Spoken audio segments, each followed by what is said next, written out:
Hello YouTube, welcome back to my channel. How is everybody doing today? So look, I got so much hate on this angle but I don't care. I'm working on it, you guys. I'm working on it.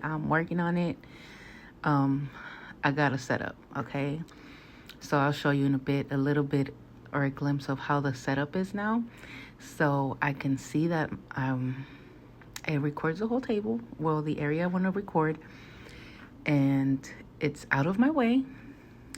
But let me stop the video real quick and let me show you.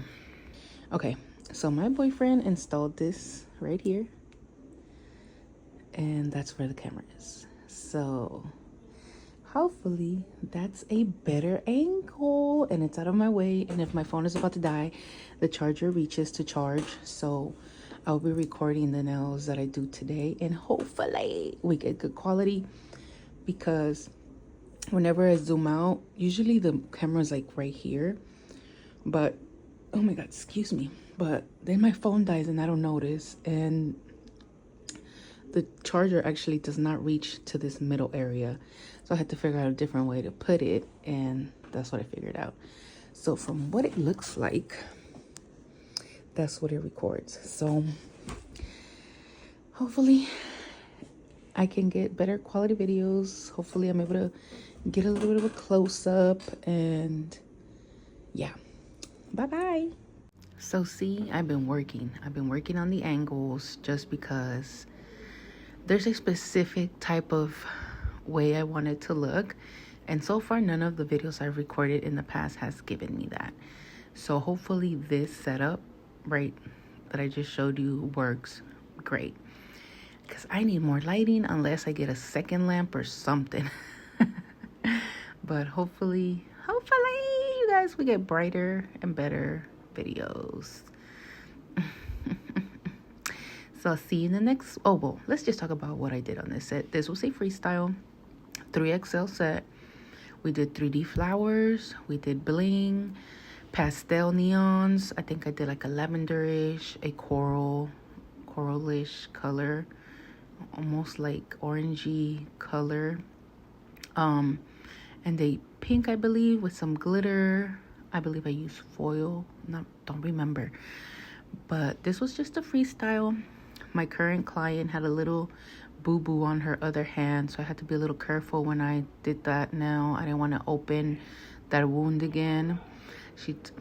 Girls, this client don't listen. She's always ripping her nails off because she feels like it saves me time, and I'm like, girl, I could take them off. You've seen how I take them off. We don't need to be ripping them off. So far she hasn't damaged her nails, except that little pinky that she got a little tiny air bubble at the tip, but so far she hasn't done no crazy damage. They still feel thick. But I did tell her, once you come and I can see that your nail beds look pink, that means it's too many layers being ripped off your nail bed. But I don't know if she actually soaks them off or rips them off, because when she comes, they don't look like they've been ripped off. I'm assuming she must soak off, but we don't know. And then she was telling me that, I know I keep picking at my cuticles. I just hate my cuticles. I just want them to be clean and hydrated. And I'm like, well, girl, you keep picking at them so bad that you leave your damn fingernails swollen. I mean, not her fingernails, her you know what I'm saying. But how can we get these clients to understand, that we are trying to keep their nails healthy? But some people just don't care, you guys. Some people really just don't. I always see videos and comments about people like, I would not do those nails. I would not this, and that. But at the end of the day, we as cosmetologists are here to beautify the hair, face, and nails. It's like I see a lot of people talking about, I don't know if I talked about this in any of my last videos, but I don't know if you guys seen a lot of people get negative feedback from doing the so-called toe BBLs. You guys, my mom had the same problem with her big toes, and she went to a podiatrist, right? I think those are the people that handle the feet.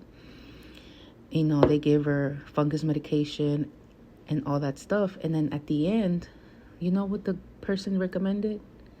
They were like, maybe you should go to see and get a pedicure.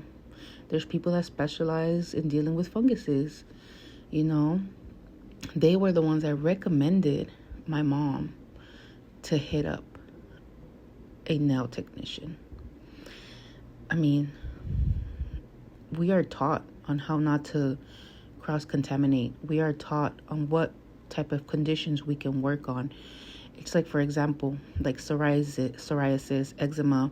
Sometimes it looks really raw and irritated, but we know it's dry skin. Like sometimes it's not even irritated, it just looks like that because of the skin condition or whatever. I don't even, you guys know what I'm trying to say.